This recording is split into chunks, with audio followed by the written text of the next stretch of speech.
গুম খুনের মামলায় অভিযুক্ত ১৫ সেনা কর্মকর্তাকে ট্রাইব্যুনালে হাজির ও কারাগারে পাঠানোয় সন্তোষ জানিয়েছেন গুমের শিকার ব্যক্তিরা।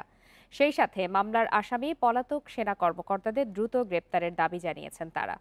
বুধবার আন্তর্জাতিক অপরাধ ট্রাইব্যুনালে সেনা কর্মকর্তাদের বিরুদ্ধে গুম খুনের ৩ মামলায় শুনানি শেষে সাংবাদিকদের এসব কথা বলেন তারা। এ বিষয়ে আলোচনা করতে এই মুহূর্তে আমাদের সঙ্গে আন্তর্জাতিক অপরাধ ট্রাইব্যুনালের প্রসিকিউটর মিজানুল ইসলাম যোগ দিয়েছেন। আমরা সরাসরি তার কাছে চলে যাচ্ছি। জনাব মিজানুল ইসলাম, বান্ডেল থাকলে প্রতি সেনমানিতে টাকা বাঁচবে। বিকাশ সেনমানি বান্ডেল কিনে জিতুন প্রতি লেনদেনে। আপনাকে স্বাগত জানাচ্ছি ইন্ডিপেন্ডেন্ট টেলিভিশনে।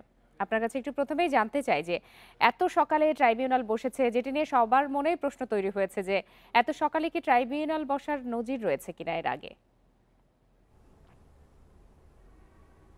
জি, আপনাকে অসংখ্য ধন্যবাদ। ট্রাইব্যুনাল বসার নজির ইতিপূর্বে ছিল না, এটা যেমন ঠিক তেমন আপনাদেরকে বা আমাদেরকে জানতে হবে যে প্রসিডিওরটা কি। কোনো আসামিকে যখন গ্রেপ্তার করা হয় তখন তাদেরকে ২৪ ঘন্টার মধ্যে ট্রাইব্যুনালে হাজির করতে হয়, যে কোনো আদালতে ২৪ ঘন্টার মধ্যে হাজির করতে হয়। তার মানে এই না যে ২৪ ঘন্টার একেবারে ২৩ ঘন্টাতে হাজির করা যাবে, অনেককে ২ ঘন্টা ৩ ঘন্টা ৪ ঘন্টার মধ্যে হাজির করা হয়। তো সেই ক্ষেত্রে আইনের যেটা বিধান সেটা অনুসরণ করে পুলিশ তাদেরকে গ্রেপ্তার করে যখন ট্রাইব্যুনালে হাজির করেছেন তখনই তাদেরকে হাজতে নেওয়ার জন্য বা তাদের বক্তব্য শোনার জন্য ট্রাইব্যুনাল এজলাসে বসেছেন এবং বিধি অনুযায়ী ব্যবস্থা নিয়েছেন। এক্ষেত্রে আইনের কোনো ব্যত্যয় ঘটে নাই। জি, সেক্ষেত্রে তো তাহলে আগে থেকেই জানা ছিল যে আসামিদের হাজির করা হবে, তাই তো?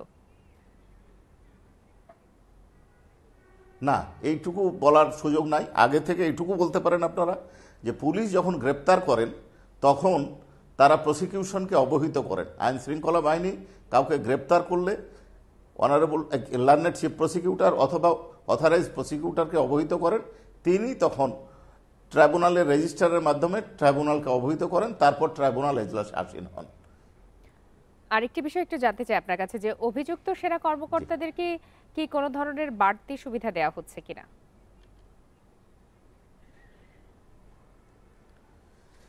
এখন বাড়তি সুবিধা বলতে আপনি কি বোঝাতে চাচ্ছেন এটা আমি বুঝতে পারছি না। তবে যদি সেনানিবাসে বিশেষ সাবজেলের কথা বলে থাকেন সেই ক্ষেত্রে আমি বলতে চাই যে বন্দীদেরকে কোথায় রাখা হবে এটা সরকারের দায়িত্ব, জেল কর্তৃপক্ষের দায়িত্ব।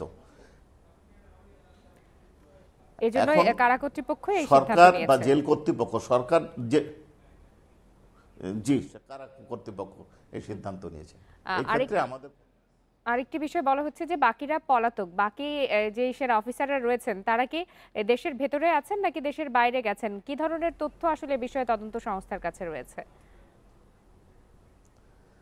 দেখুন, সব বিষয় পাবলিকলি বলার সুযোগ থাকে না এবং বলা উচিতও নয়। আমাদের কাছে যতটুকু রিপোর্ট আমরা প্রসিকিউশন এবং আইন শৃঙ্খলা রক্ষাকারী বাহিনীর অনারেবল ট্রাইব্যুনালে উপস্থাপন করেছি সেটা হচ্ছে তাদের যে ঠিকানা দেওয়া আছে সেই ঠিকানায় তাদেরকে পাওয়া যায়নি, তাদেরকে গ্রেপ্তার করা সম্ভব হয়নি, এইটুকু বলতে পারি। জি, জনাব মিজানুল ইসলাম, আপনাকে অসংখ্য ধন্যবাদ আমাদেরকে সময় দেওয়ার জন্য।